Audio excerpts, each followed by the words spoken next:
Banyak yang mempertanyakan kenapa Eliezer dituntut lebih berat dibanding Putri. Apakah besaran tuntutan jaksa telah memenuhi keadilan publik? Kita akan membahasnya, saudara. Bersama dengan saya sudah hadir ada mantan jaksa Ferdinand Andi Lolo dan juga ada pengamat media sosial Rustika Herlambang. Selamat malam Pak Ferdinand, Mbak Rustika. Sehat selalu. Selamat Selamat malam. malam. Ya, saya ingin ke Mbak Rustika dulu. Mbak Rustika, jadi bagaimana reaksi dan juga suara netizen terkait dengan tuntutan Eliezer dan Putri ini? Luar biasa Mbak Nilo. Jadi dalam waktu 3 hari ini itu terdapat lebih dari 200.000 percakapan di media sosial, baik di TikTok, di Twitter, di Instagram, hampir semua platform. Dan ini menunjukkan bahwa isu ini adalah isu terbesar yang mendapat atensi masyarakat. Dan kita tahu bahwa isu tersebut adalah isu yang terbesar dari tahun 2022 sampai sekarang ini. Berapa jumlah orang yang merespon tersebut? Lebih dari 102.000 Mbak Nilo gitu. Dan mendapat engagementnya 2,6 juta akun. Jadi bisa dibayangkan betapa luar biasanya gitu. Tetapi di situ kita sebenarnya bisa melihat ada dua hal nih Mbak Nilo ya. Yang pertama adalah kita itu sudah berada dalam sebuah era digital yang membuat dunia itu begitu transparan gitu. Jadi masyarakat itu memantau perjalanan dari kasus terbesar ini gitu. Masyarakat itu menunggu hasil persidangannya seperti apa gitu. Dan kemudian mereka kaget. Yang kedua adalah terkait dengan komunikasi, yakni informasi harus jernih kepada masyarakat gitu. Dan kita melihat bahwa apa yang terjadi di media sosial pasca itu adalah spekulasi opini yang berkembang dan beragam gitu. Oke, baik. Ketika jadi begitu besarnya animo masyarakat yang membicarakan kasus ini di media sosial. Mereka ini siapa? Apakah mereka dari kebanyakan kelompok perempuan atau seperti apa? Nah, jadi itu sebenarnya ini adalah akun-akun netral dan akun-akun organik, Mbak, gitu. Jadi biasanya kita bisa melihat gitu. Tetapi khusus dalam kasus ini terlihat bahwa akun-akun tersebut organik. Mereka berasal dari kalangan masyarakat biasa yang kemudian mereka menyampaikan ketidakpuasannya terhadap vonis tersebut gitu. Mereka mengatakan bahwa ini tidak adil dan saking mereka tuh tidak tahu harus kemana, mereka menyerbu yang namanya akun Kejaksaan RI dan juga akun Presiden RI. Dari luar itu hampir seluruh mulai dari politisi gitu ya, aktivis semua menyampaikan mereka gitu. Dan engagementnya sangat tinggi sekali gitu. Jadi pada saat Verdi Sambo diumumkan netizen sih masih biasa-biasa aja gitu, oke gitu. Tetapi ketika Eliezer dimunculkan langsung semuanya bergerak semuanya. Jadi selama persidangan dari mulai tuntutan terhadap Ricky Rizal, Kuat Ma'ruf, Verdi Sambo, Putri Chandrawati itu netizen tidak terlalu bereaksi, tapi begitu Richard Eliezer langsung reaksi netizen luar biasa, begitu ya Mbak Tika ya? Mungkin dari Kompas bisa melihat dari data gitu. Jadi awalnya flat gitu ya, semua orang menunggu oke ini sudah ada standar gitu kan, standar vonis hukuman gitu. Ketika Verdi Sambo dan kemudian muncullah Richard Eliezer dan mereka selalu membandingkan dengan vonis yang ditujukan kepada PC. Kenapa seperti itu? Yang pertama itu. Yang kedua, mereka mempertanyakan terkait dengan justice kolaborator. Kenapa kita harus kenapa harus jadi JC? Dan ini orang itu agak worry lah gitu. Ini bahaya ini kalau dibiarkan seperti ini. Gitu. Jadi masalah JC ini menjadi perbincangan khusus ya. Saya ingin ke Pak Ferdinand kalau begitu. Pak Ferdinand, jadi kalau Anda melihat perbincangan publik yang luar biasa terkait dengan status JC ini yang terus diperbincangkan, apa yang bisa Anda komentari soal ini Pak Ferdinand? Baik, kita harus melihat kembali ke basicnya. Kenapa para terdakwa itu dihadapkan ke pengadilan, khususnya ketika reaksi masyarakat begitu besar terhadap Richard Eliezer dan status JC ini. Kita harus lihat dari sudut pandang jaksa, Richard Eliezer itu dihadapkan ke pengadilan karena dakwaan pembunuhan, bukan dihadapkan ke pengadilan karena status JC. Itu yang kemudian jaksa berpegang. Apakah itu artinya status JC tidak menjadi pertimbangan juga bagi jaksa ketika kemudian akan memberikan tuntutan? Itu dipertimbangkan karena kan ada dua hal yang dipertimbangkan, hal yang memberatkan dan hal yang meringankan. Jadi jangan dikaburkan peristiwa persidangan ini dengan status JC. Harus dilihat Eliezer duduk di ruang sidang itu sebagai terdakwa. Ada orang yang mati, ada pelaku, dan Eliezer didakwa sebagai pelaku. Baru kemudian kita akan melangkah ke tahap berikutnya. Tahap berikutnya itu adalah baru justice collaborator. Jadi jangan dibalik-balik. Jadi inti persidangan ini itu adalah bukan justice collaborator. Inti persidangan ini adalah mencari kebenaran esensial apakah betul korban itu dibunuh oleh para terdakwa. Oke, jadi yang dipakai oleh jaksa adalah bahwa Eliezer ini menjadi eksekutor, menjadi pelaku utama, begitu Pak Ferdinand? Sehingga keluarlah angka 12 tahun. Kita harus bicara satu-satu, tidak bisa kemudian saling tumpang tindih seperti itu. Itu fakta persidangan yang menyatakan bahwa dari 5 pelaku, dari 5 yang didakwa itu, ada 2 yang melakukan tindakan langsung, yaitu adalah Eliezer dan Verdi Sambo. Sehingga kalau dari analisis saya, jaksa membagi itu dalam 2 klaster. Klaster direct itu adalah Sambo dan Eliezer, kemudian klaster indirect itu adalah Putri Chandrawati, Kuat Ma'ruf, dan Ricky Rizal. Sehingga kalau mau dilihat soal 12 tahun atau yang 8 tahunnya, itu harus dibandingkan apple to apple. Artinya apa? Harus dibandingkan antara mereka yang berada di dalam klaster yang sama.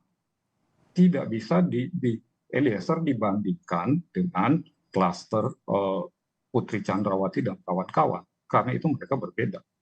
Klasternya itu adalah Eliezer itu dibandingkan dengan Sambo.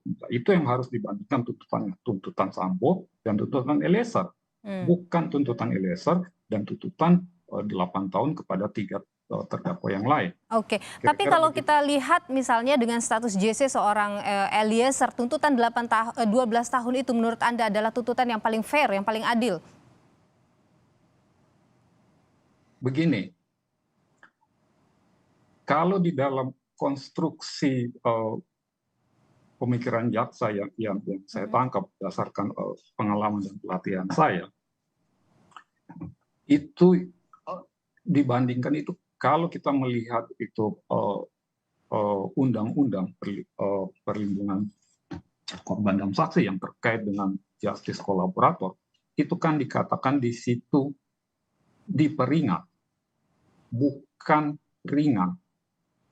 Kalau dilihat dari sudut pandang jaksa, antara seumur hidup Sambo dan 12 tahun, itu jelas diperingat. Dan tidak ada yang salah dari tuntutan itu. Karena memang rentangnya antara, walaupun diberikan 15 tahun, itu tetap masuk ke dalam kriteria diperingat. Oke, jadi 12 tahun itu sudah masuk kategori lebih ringan begitu daripada, karena dia adalah pelaku tadi begitu ya pertimbangannya. Meskipun kemudian kalau itu kan dianggap tidak adil begitu oleh publik ya, Pak Ferdinand ya. Baik, tentu saja ini adalah ruang terbuka, publik boleh sah berpendapat, ini adalah negara demokrasi. Tetapi kemudian persidangan punya tata caranya sendiri, punya protokolnya sendiri, dan itu juga publik perlu mengetahui. Sekarang yang kita perlu lihat itu, apakah ini rasa keadilan, ataukah ini sentimen keadilan? Karena seringkali juga publik melihat proses di ruang sidang itu adalah proses emosional. Sementara jaksa melihat proses di ruang sidang itu adalah proses rasional. Makanya selalu mereka merujuk kepada fakta persidangan. Faktual, itu adalah rasional saintifik. Jadi seringkali terjadi perbenturan pandangan itu, dan itu yang menimbulkan kenapa kok nggak adil. Nah itu tergantung sudut pandangnya. Oke, baik. Saya ingin ke Mbak Rustika. Mbak Tika, kalau tadi Anda menyebutkan bahwa banyak yang membicarakan soal status JC dari Eliezer, termasuk membandingkannya dengan Putri Chandrawati. Apakah dalam temuan Anda juga ada memperbandingkan dengan tuntutan terhadap Verdi Sambo? Ya, betul sekali, Mbak. Mbak Nilu, sebenarnya saya ingin melanjutkan dari apa yang disampaikan oleh Pak Ferdinand Andi Lulu. Jadi terkait ada dua hal. Yang pertama adalah terkait dengan komunikasi. Jadi bagaimana ini kan sesuatu yang sifatnya hukum itu bisa disampaikan kepada masyarakat secara jernih gitu. Karena misalnya persoalan terkait dengan justice kolaborator tadi, setelah Pak Andi Lulu itu menyampaikan itu, oh ternyata netizen mungkin kita banyak sekali tidak tahu apa sih sebenarnya JC, dan dalam kasus ini harus diletakkan sebagai apa. Jadi harus dibedakan gitu. Itu yang pertama. Jadi ternyata ini adalah catatan penting untuk kejaksaan juga gitu, dan sudah juga dilakukan oleh Jampindum bagaimana dia menegaskan gitu ya terkait dengan beberapa hal kenapa divonis 12 tahun, bahwa JC itu tidak berlaku dalam kasus pembunuhan misalnya, kenapa PC ringan dan sebagainya.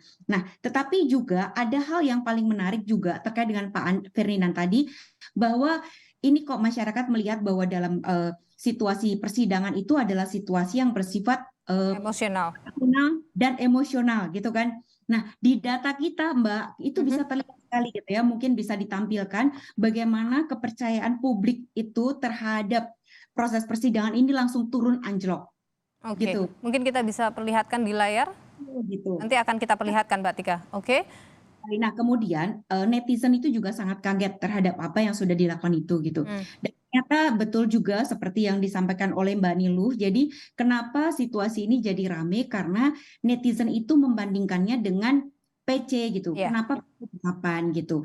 Dan di situ kita melihat bagaimana netizen itu benar-benar membela habis-habisan dalam tanda petik terhadap Eliezer, karena tadi bisa jadi karena mereka tidak mendapatkan informasi yang tepat. Sebenarnya kenapa sih Eliezer itu dihukum 12 tahun gitu. Kembali lagi tadi bicara soal strategi komunikasi yang itu sebaiknya harus disampaikan kepada masyarakat gitu. Oke, baik. Jadi Mbak, gimana Mbak? Nah, jadi menariknya itu PC itu ada dua hal yang menjadi sorotan netizen, dan netizen itu juga agak kecewa dalam tanda petik kepada jaksa itu karena isu perselingkuhan yang dimunculkan gitu. Yang kedua adalah soal perbandingan itu gitu. Itu adalah isu ketika terkait dengan PC dan Eliezer. Sementara terkait sama Ricky Rizal dan Kuat Ma'ruf, netizen relatif tidak banyak memberikan sorotan seperti itu, Mbak. Oke, baik. Jadi ini kita bisa lihat di layar. Ini dia soal yang tadi disampaikan oleh Mbak Rustika tadi ya. Soal ini bicara soal bagaimana jumlah postingan netizen dan engagement-nya. Jadi engagement netizen terhadap pada saat vonis Sambo itu kemudian berbeda dengan ketika vonis Eliezer, itu ternyata meningkat lebih dari 2 kali lipat gitu. Dan kalau yang data ini bicara terkait dengan emosi. Jadi bagaimana emosi netizen itu terhadap persidangan ini menjadi trust-nya turun dan surprise-nya melonjak tinggi ketika vonis yang ditujukan kepada Eliezer. Oke, baik. Jadi sekali lagi beberapa hal yang disoroti itu Mbak Rustika adalah soal status JC dari Eliezer, kemudian isu perselingkuhan ya, soal perselingkuhan juga menjadi sorotan ya Mbak Tika ya. Yang ketiga adalah soal isu keadilan tadi gitu. Jadi isu keadilan itu menjadi satu isu yang sangat besar dan perlu juga mendapat klarifikasi atau meluruskan ya, berdasarkan tadi dari Pak Andi Lolo, karena di sini terlihat sekali bahwa narasinya tuh menjadi jujur itu berat gitu. Oke, baik. Saya ke Pak Ferdinand. Pak Ferdinand, melihat situasi yang seperti ini, apa kemudian hal yang bisa kita petik dan diperbaiki ke depannya misalnya? Ya, sebenarnya tadi sudah disampaikan oleh Mbak Rustika ya. Intinya adalah komunikasi, karena sepertinya ini masyarakat dan penegak hukum dalam hal ini kejaksaan itu berjalan dalam jalur yang paralel, tetapi sebenarnya tidak bertemu. Jadi kedepannya nanti ya bisa kemudian dikomunikasikan lebih baik, karena kejaksaan juga harus memperhatikan bahwa tingkat pemahaman masyarakat tentang proses hukum itu tidak bisa disamakan dengan pengetahuan teknis oleh jaksa. Jadi perlu disosialisasikan juga antara penegak hukum, antara lembaga negara, misalnya dengan LPSK dengan kejaksaan. Itu perlu diperjelas posisinya JC itu bagaimana, apa yang bisa didapat oleh JC, apa yang tidak bisa didapat oleh JC. Baik. Memang itu adalah komunikasi. Baik, Pak Ferdinand Andi Lolo dan juga mantan jaksa dan juga pengamat media sosial Mbak Rustika Herlambang, terima kasih sudah berbagi informasi. Tentu masih akan kita lihat bagaimana vonis yang akan diberikan oleh hakim nantinya. Bisa saja mungkin lebih tinggi, bisa juga lebih rendah dari tuntutan jaksa. Terima kasih Mbak Rustika dan juga Pak Ferdinand, sehat selalu.